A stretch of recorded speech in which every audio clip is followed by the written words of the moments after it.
सर्वसाधारणपणे आपल्या देशामध्ये 140 कोटी लोक राहतात आणि 140 कोटीमधले 84 कोटी लोक हे इंटरनेटनी कनेक्ट झालेले लोक आहेत. आणि या इंटरनेटनी कनेक्ट झाल्यानंतर तुम्ही ज्या ज्या वेळेला एखादी सेवा घेता किंवा एखाद्या कोणतीही ॲक्टिव्हिटी ज्यावेळेला करता त्यासाठी तुम्ही स्मार्टफोनचा वापर करता, तुम्ही लॅपटॉपचा वापर करता किंवा कुठल्याही टॅबलेटचा वापर करता. ज्यावेळेला तुम्ही याचा वापर करता त्यावेळेला तुम्हाला काही ना काहीतरी गोष्टी सर्च कराव्या लागतात आणि ते सर्च केल्यानंतर हा सगळा जो डेटा आहे ओपन सोर्स डेटा म्हणून हा गणला जातो. हा ओपन सोर्स जो डेटा आहे याच्यावरती सायबर क्रिमिनल्सनी अभ्यास केलेला आहे आणि त्याचं ते ओपन सोर्स डेटाचं ते ॲनालिसिस करतात आणि त्याच्यानंतर सोसायटीचं माइंड काय आहे, पीपलचं माइंड काय आहे की त्यानुसार ते सायबर क्राईमचं डिझाईन तयार करतात. त्यामुळे प्रत्येक सायबर क्राईममध्ये वेगवेगळ्या प्रकारचं डिझाईन त्यांच्याकडून वापरलं जातं. ज्या ज्या सेवा म्हणून उपलब्ध आहेत इंटरनेटवरती, जे जे ॲप्स उपलब्ध आहेत त्याचे हुबेहूब ॲप बनवले जातात. खास करून जे सेवा महिला वापरतात, जे सेवा वृद्ध लोक वापरतात किंवा जे कॉमन ट्रॅव्हलर जे वापरतात, या सर्व सेवाचे जे ॲप्स आहेत असे हुबेहूब ॲप बनवले जातात. तशाच प्रकारचे ॲप तयार करून हे गुगलवरती प्ले स्टोअरवरती टाकले जातात आणि ज्या वेळेला हे ॲप तुम्ही डाउनलोड करता त्यावेळेला मोबाईल फोनमधला, लॅपटॉपमधला किंवा आणि इतक्यांचा तो सर्व डेटा हे सायबर क्रिमिनल्स काढून घेतात आणि त्याच्यानंतर या सर्व डेटाचं ॲनालिसिस करून ते वेगवेगळ्या प्रकारचे थ्रेट्स इंडिव्हिज्युअल लेवलला म्हणजे एखाद्या व्यक्तीला व्हिक्टिम त्यांच्याकडून शोधला जातो.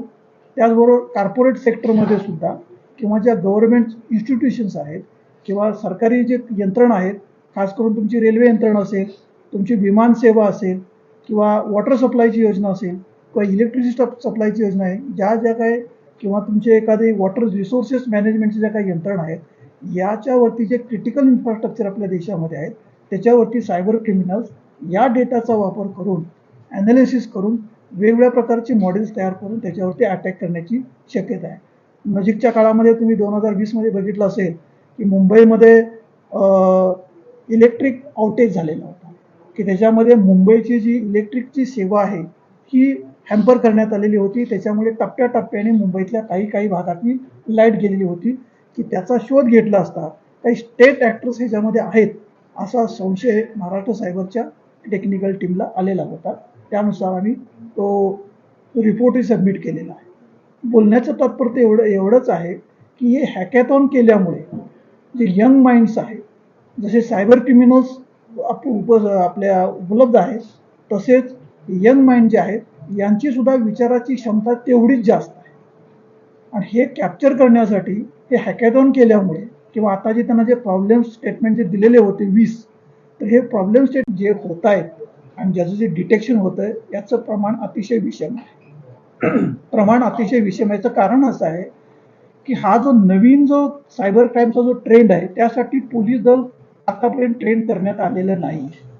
बरेच लोक ज्यावेळेला सर्व्हिसमध्ये पोलीसचे आले त्यावेळेला सायबर क्राईम हा प्रकार नव्हता की ज्यांनी 90च्या आसपास, ज्यांनी 2000 सालामध्ये किंवा ज्यांनी 2010 सालामध्ये ज्यांनी पोलीस दलामध्ये एंट्री केलेली आहे त्यावेळेला त्यांनी जे ट्रेनिंग घेतलेलं आहे त्याच्यामध्ये सायबर हा एक भाग नव्हता. त्यामुळे आता जे सायबरचा जो ट्रेंड वाढू लागलेला आहे याच्यामध्ये खास करून असं आहे की जसं जसं फेसबुक, जे सोशल मीडिया प्लॅटफॉर्म जे आहेत, फेसबुक असेल, इंस्टाग्राम असेल, चॅटिंगचे वेगवेगळे प्लॅटफॉर्म्स असतील किंवा कोरोनाच्या काळामध्ये अनेक प्लॅटफॉर्म असे निर्माण झाले की ज्याच्यामधून सेल्फ परचेस सुरू झाला. त्याच्यामध्ये वेगवेगळ्या कंपन्या सेवा देऊ लागल्या.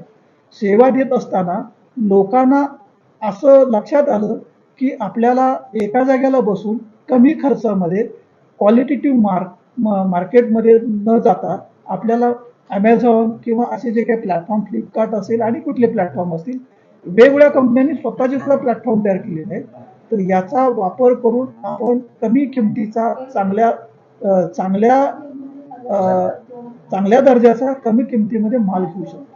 याचा सायबर क्रिमिनलने अभ्यास करून ह्या सगळ्या वेबसाईटवरती त्यांनी अटॅक करायला सुरुवात केलेली आहे, त्या पॅरालिटिक करायला सुरुवात केली.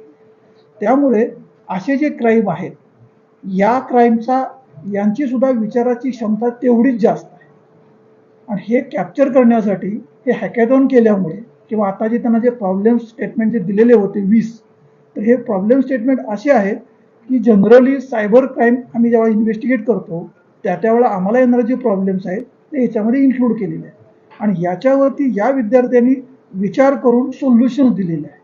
आणि हे विद्यार्थी अजून यांचं ग्रॅज्युएशन कंप्लीट झालेलं नाही आहे. बरेचसेच विद्यार्थी जे आहेत की साधारणपणे सेकंड इयर, थर्ड इयर किंवा लास्ट इयरला असे असणारे विद्यार्थी आहेत.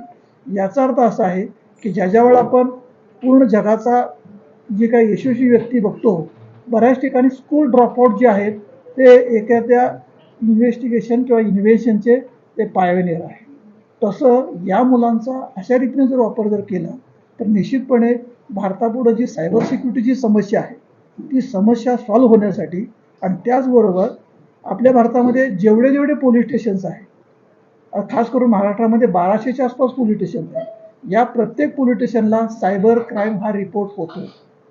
आता महाराष्ट्रामध्ये cybercrime.gov.in हे सायबर क्राईमचं पोर्टल आहे जे MHAने डेव्हलप केलेलं आहे. त्याच्यावरती लोक डायरेक्टली कंप्लेंट करतात. त्याच्यानंतर CCPWC लॅब म्हणून एक पोर्टल आहे, त्याच्यावरती महिला आणि बाल गुन्हेगारांच्या संदर्भात बालकांच्या संदर्भात गुन्हेगारांच्या संदर्भात गुन्हे दाखल केले जातात. त्याचबरोबर 1930 ही हेल्पलाईन आहे.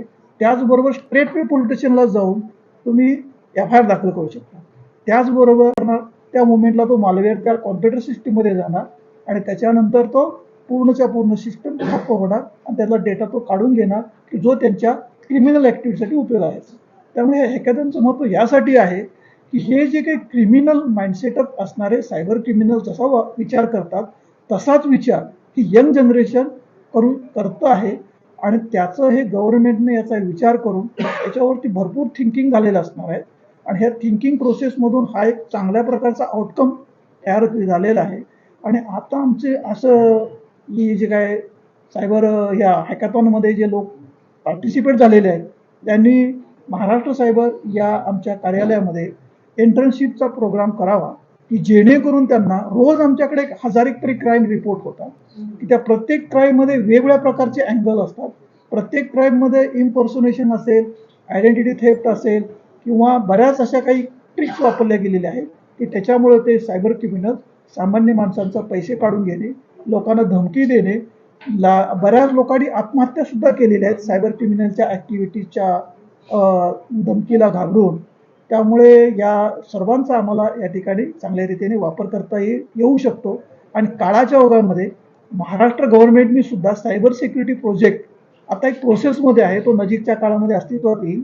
त्याच्यामध्ये सुद्धा हे 140-100च्या वर कन्सल्टंट टाईपचे लोक लागणार आहेत की जे हे वेगवेगळ्या प्रकारचं जे क्राईम्स आहेत त्याच्यावरती अभ्यास करून सोल्युशन्स देतील. थँक्यू. नमस्ते. एक्चुअली सर ये जो प्रोग्राम है ये होम मिनिस्ट्री का है. This I4C and BPR&D belongs to home ministry and वो उसका solution they are routing through ICT क्योंकि technical education all India council for technical education handle कर रहे हैं. तो हमारे अंदर जो ये 6000 कॉलेजेस है जो इंजीनियरिंग पढ़ा रहे हैं हमारे बच्चों से home ministry is trying to get the solution and they were very happy the way in which. वो बहुत खुशी है उन लोगों की द वे इन विच हमारा बच्चा सोच रही है एक प्रॉब्लम को कैसा वो अप्रोच कर रही है. That we are in the right track. What is the importance of the Kavach? What is the importance of Kavach of this 2020? event? In short. Sir इसमें एक्चुअली इम्पोर्टेंस क्या है कि sir we are recognizing the talent of our students कि हमारा देश का इतना बड़ा थ्रेट जो है वो हमारा इतना ये जो 19 से 22 तक एज वाला स्टूडेंट्स वो उसका गहराई समझ रही है और उसका टेक्नोलॉजी के दौरान दे आर गिविंग सोल्यूशन. उसका सोल्यूशन प्रोवाइड करे कि आगे ऐसा जो भी क्राइम्स जो हमारे भावना के भी बहुत ऊपर रहता है उसको कैसे हम हैंडल करें और ऐसे उसको कम करें. Education K ministry of Bharat तो it's a 36 hours vocational course like as a vocational 36 hours not a permanently education Competition. that's Competition. diploma or degree in cyber but today's and from last many years all the things in digital form office home also and education also. So why not the education department launch any diploma or degree system like 3 years and hold the education in cyber crime.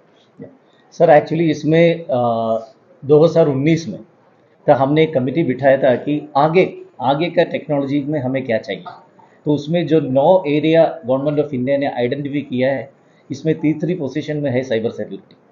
तो इसलिए हमने all India council for technical education, हमारा अंदर जो 6,000 के ऊपर colleges है जो diploma, degree और पीजी खाली इंजीनियरिंग में चला रहे हैं। सारा मिलके हमारे पास 10,000 के ऊपर में है, तो उसमें खाली इंजीनियरिंग जो चला रहे हैं, डिप्लोमा ऑलमोस्ट 3,000 और डिग्री पीजी मिलके 3,000। तो हम सारा कॉलेजेस को बोला है कि आगे से हम अगर तुम्हें कुछ देगा तो you have to teach them only in ये 9 एरियाज, जिसमें आर्टिफिशियल इंटेलिजेंस है, मशीन लर्निंग है और साइबर सिक्योरिटी सबसे इम्पॉर्टेंट है। सर एक्चुअली मॉडल करिकुलम हमने बनाया है। एक्चुअली जब ये AI/ML कोर्सेज अनाउंस हमने 2019 में अनाउंस किया, तो अनाउंस करने का वही टाइम था, तब बहुत सारा इंडिया का यूनिवर्सिटी ने बोला ये नया कोर्स आ रहा है, हमारे पास सिलेबस क्या है, इसका मटेरियल क्या है करके। तो हमने TCS और जो वर्ल्ड में दुनिया में AI में सबसे ज़्यादा काम कर रहे हैं ऐसा इंडस्ट्री से लोगों को हमने इकट्ठा करके हमने सिलेबस बना के सबको दे दिया, क्योंकि फर्स्ट ईयर तो कॉमन है। 2019 में बच्चा आएगा तो 20-21 होगा वो जब सब्जेक्ट में एंटर करने का। तो फर्स्ट ईयर कॉमन इंजीनियरिंग था, वो टाइम पे हमने पूरा सिलेबस बनाया और 5 दिन में फैकल्टी को क्या ट्रेन करना है, 12 दिन में क्या ट्रेन करना, 1 महीने में क्या ट्रेन करना है करके पूरा सब्जेक्ट निकाला।